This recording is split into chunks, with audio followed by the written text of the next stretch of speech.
Shalom. It's me, Better Zion. And Adonai 720. And guess what? We are back with season 3. Episode 1, y'all. We back. Righteous reaction, as you can see on the screen. And we got a treat for you tonight, okay? Adonai, what we talking about?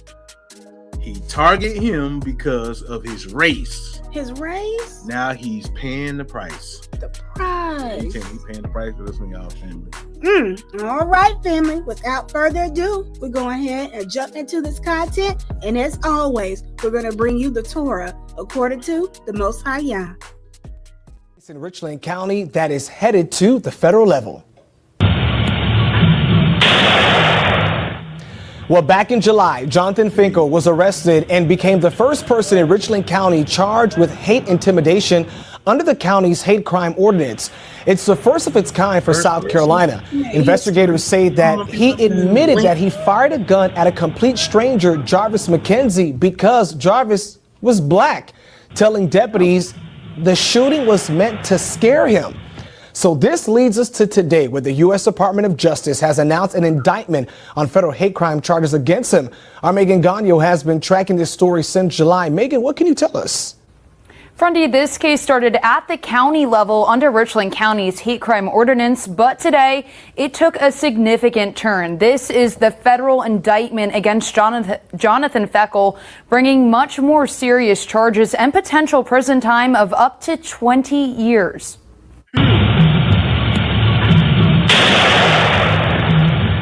This video shows the moment prosecutors say a black man was targeted by a stranger in his Spring Valley neighborhood. You know, it really had, I didn't believe it had happened till it dawned on me later on. I was like, wow, did this just happen? Especially in my neighborhood. On Thursday, that case moved to federal court. This case is deeply disturbing. Hate crimes do more than harm an individual. They send a message of fear and intimidation to an entire community, which is why we take them seriously. A federal grand jury has indicted 34-year-old Jonathan Felkel on 2 counts, violating the housing rights of McKenzie and using a firearm in a crime of violence. If convicted, Felkel could face up to 20 years in prison. Before they even get into this, right? Right. Did you see the look on this man's face right here in the last scene that just passed by? Yeah, state of shock. A state of shock, right? Yeah. Family, let's get to Leviticus chapter 19, verse 18. It states, "You shall not take vengeance or bear a grudge against your countrymen. Love your fellow as yourself. I am Yah." Guess what? Jonathan Felkel, this little munchkin Klansman looking dude, you know what I'm saying? He had pure hate in his heart, you know what I'm saying? He was taking vengeance on this man's color. I did it because he was black. I just wanted to scare him. He did it. It's crazy. You got anything to say about this? Yes, I actually do. Hold on, baby.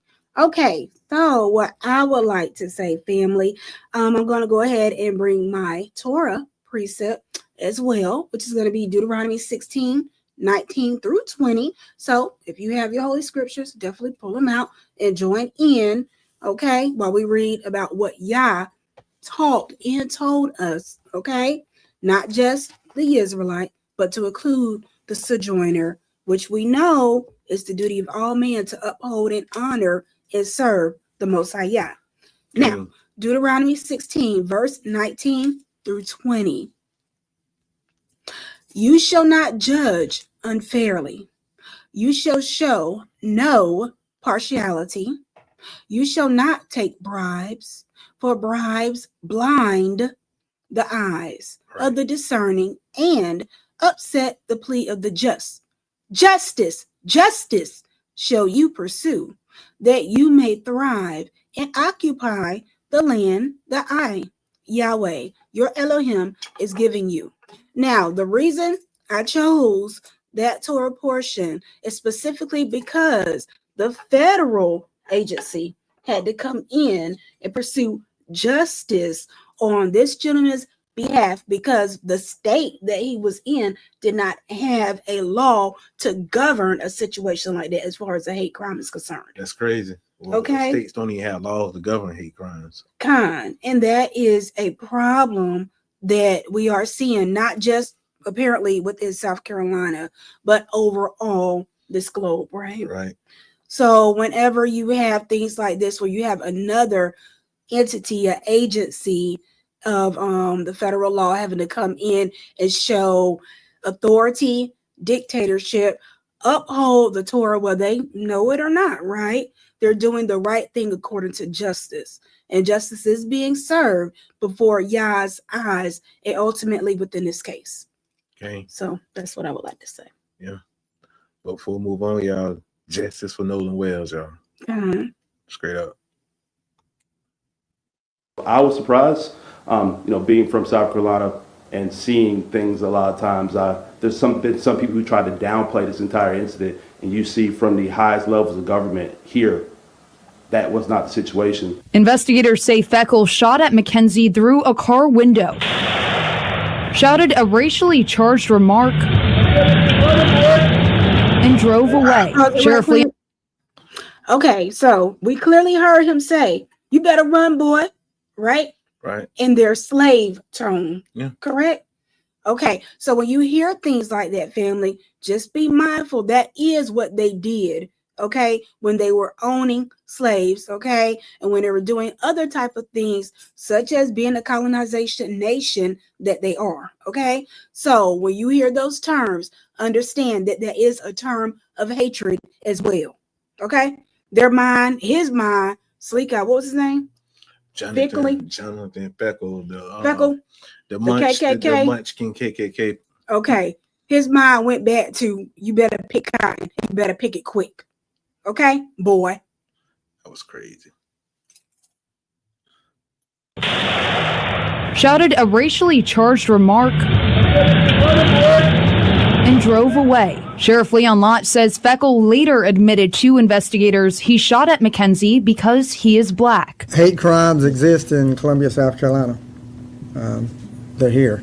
And this is a case that's a great example of that. McKenzie may have walked away without any bullet wounds, but the fear and trauma from that day continue to affect him and his family. Big crowds, being around people who I don't really know. So it'll always come back to me like, who is who? Like, Felkel was the first person charged under Richland County's hate crime. Look at this munchkin. That's why he did what he did, because he looked like that, bro. Man. Come on.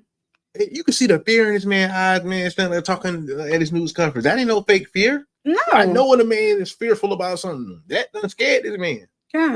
And like he stated, you have to look around, especially when you're in a big crowd, because you don't know who. You don't know who is who. Just like we put Straight these up. type of people as our doctors, our political figures, our police officers, okay, our dentists.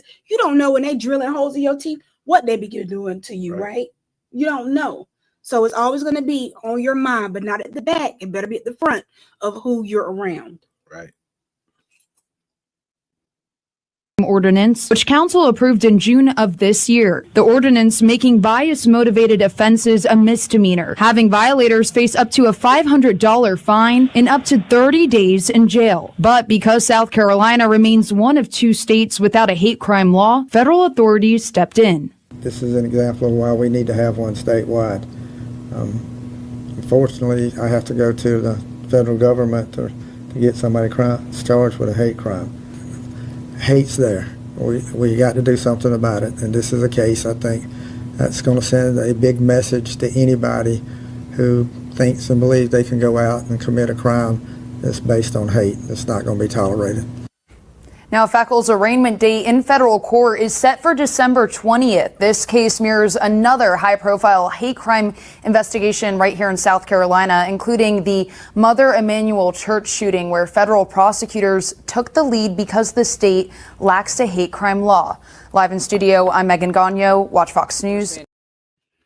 So before we get to video 2, about his sentencing, y'all, I'm going to come from Proverbs chapter 22, y'all. Verse 8, it states, "He who sows injustice shall reap misfortune." Guess what? This little munchkin face dude right here, know what I'm saying, that shot his rifle at this man and say, "Run, boy," and all that stuff right here. He just reaped some, know what I'm saying, misfortune. 39 years, know what I'm saying. I hope, know what I'm saying, they don't have him in PC, have him inside the open pop, know what I'm saying. So people can get on that boy head. See what I'm saying? So to finish the scripture off, it say, he who sows injustice shall reap misfortune. His rod of wrath shall fail. And that pulling that gun out and shooting at that man, he thought it was going to, you know what I'm saying? Yeah, it probably scared him at the time then, but guess what? That rod didn't fail. And guess what? He done fell behind the bars. And guess what? He stuck up. How many years they gave him? Before you go forward, sir, I do want to say something right quick. Okay, I just want to know. To me, it sounded like the sheriff who was doing the speaking or whatnot. It sounded like the fact that they did not have that law in place, as if they probably wouldn't have pursued it anyways. That's a Confederate state. These are the states where was heavy in slavery and heavy in all the bad stuff that happened to us. You know what I'm saying? Our ancestors and everything. Yeah, so I just kind of got that feeling off of him, like he's only doing it because the feds are here. Yeah, that's not really doing it. Gotcha. Charged under South Carolina's hate crime law has learned his fate. Just hours ago, Jonathan Felkel pleaded guilty and was sentenced to 9 years in federal prison for violating the housing rights of his black neighbor, Jarvis McKenzie. That federal civil rights charge makes it a crime to use force or threats to intimidate someone out of their home because of race. Court documents say in July of 2025, Felkel shot at McKenzie and yelled, "You better keep running, boy," in their neighborhood.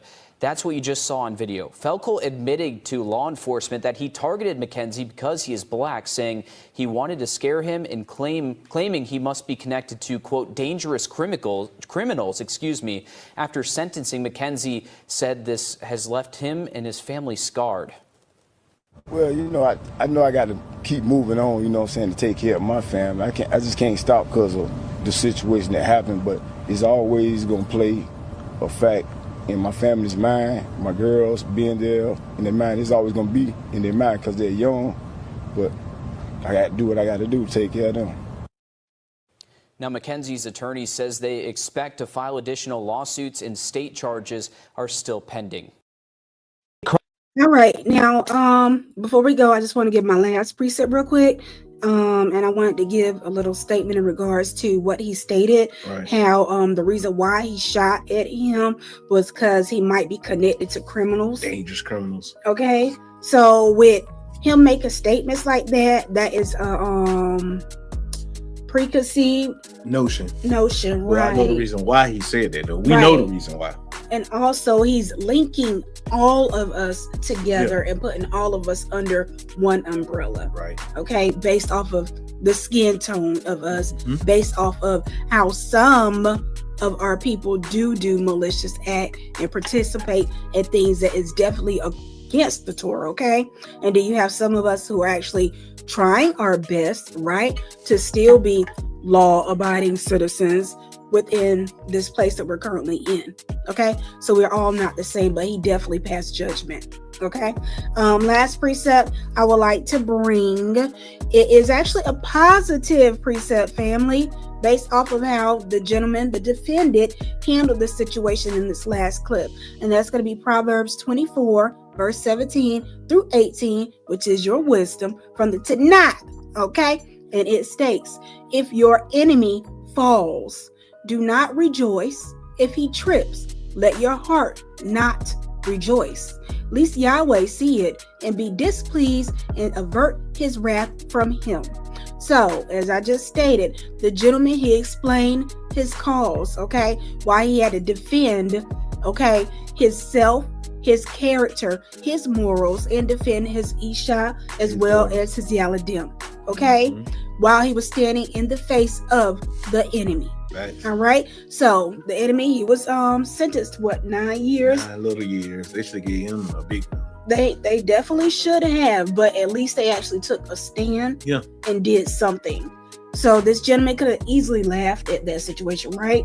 But he didn't do that. He upheld righteously the Torah, whether he knows it or not, okay, within wisdom. So family, y'all know how I'm gonna do it up there. Do a quick rundown of the Proverbs on this Jonathan Felkel dude, you know what I'm saying, the little KKK munchkin. But family, we're gonna go to Proverbs chapter 4. We're gonna start at verse 16 first. For they cannot sleep unless they have done evil. Unless they make someone fall, they are robbed of sleep. Guess what? They tired. Jonathan Felkel had an evil heart, you know what I'm saying? He couldn't sleep without him, you know what I'm saying, running down on a person's skin color. You know what I'm saying? Different color of him. He tired. He felt like he had to just make a stance. He probably connected to some other dangerous ones. That's how he felt. You see what I'm saying? Verse 17. They eat the bread of wickedness and drink the wine of lawlessness. And that's that KKK doctrine that they follow, you know what I'm saying? That skin color game. The stuff that, you know what I'm saying, that Trump be pushing, what MAGA be pushing, you know what I'm saying? And what the right wing be pushing. That's what he drunk on, you know what I'm saying? That's the bread that he loved. You feel me? So, family, let's get down to verse 19 for that verse. It states, the way of the wicked is all darkness. They do not know what makes them stumble. Guess what? That hate that hard. He know that's gonna make them stumble because they feel like that's their life. This how we grew up. He from South Carolina. He from a Confederate state. That's the stuff that they do. Yeah, they've been running down on us, scaring us, and trying to do all this stuff to us. You know what I'm saying? But guess what? We in different times right now. And guess what, family? Y'all need to wake up. You know what I'm saying? And start paying attention to these news. You know what I'm saying? How all these people of other color, you know what I'm saying, doing all kind of stuff with us. You gotta think about just like what happened in Albany, Georgia at the Job Corps. You know what I'm saying? They found, you know what I'm saying, African male, you know what I'm saying, hung, and they keep trying to say suicide. They found a black female hung on that pagan holiday in Miami. You got Nola Wells situation going on, you see what I'm saying? But then you got the other situation where they just charged the other white dude, you know what I'm saying, for unaliving the black dude. When they said they went swimming and fishing. You see what I'm saying? So it's all kind of situations that keep occurring, you know what I'm saying, family? We ain't paying attention because we so caught up in this spin that culture, this dumb culture that got going on, you know what I'm saying? We want to stay with the latest shoes, latest this, music culture, this, that, and that. Guess what? These people just, you know what I'm saying, taking us out of here. They're distracting like every day. You. Right. Yep. They're distracting you with that crazy news. You see what I'm saying? They're distracting you with Jay-Z concerts. They distracting you with Young Miami. They distracting you with all kind of crazy stuff, family. Y'all need to pay attention. Wake up, be vigilant. This is about time. We gotta stick together. Yep, it's gonna be coming a time very, very soon where they're gonna walk up to you in your face one day and they're gonna test your mettle. Okay? Right. And you better make sure your shield and your sword is always sharp in your Torah. Okay? And let Yah take out the vengeance for you. And I'm in there with this, family. We're going to go to Deuteronomy chapter 28, verse 15. It's the reason why there's no justice, no peace for us. But if you do not obey Yah your Eloheka to observe faithfully all his commandments and laws which I adjourn upon you this day, all these curses shall come upon you and take effect. And that's why we got all these things happening to us, because a lot of us ain't following the laws and judgments, statutes, commandments. So y'all, you around here following man and mammon and following JC and Uda and Shiva and all this other stuff. You know what I'm saying? Guess what? We ain't got our eyes on y'all. So what we need to do is to get back to this Torah law. As y'all see this YFOT Kingdom Apparel Shop QR code on the screen. You know what I'm saying? We got some new designs, a lot of new stuff that we hit. So, you know what I'm saying? Go ahead and support the family. Absolutely. Y'all hit that like button, that subscribe button, you know what I'm saying? And drop some comments on this video, you know what I'm saying? And we back with our first episode of season 3. Yep. You got anything to say? No. Ain't got nothing to say. But anyhow, family, we out of here. Adonai 720. That is Zion. And we out of here. Shalom, Barakah. Shalom, Barakah.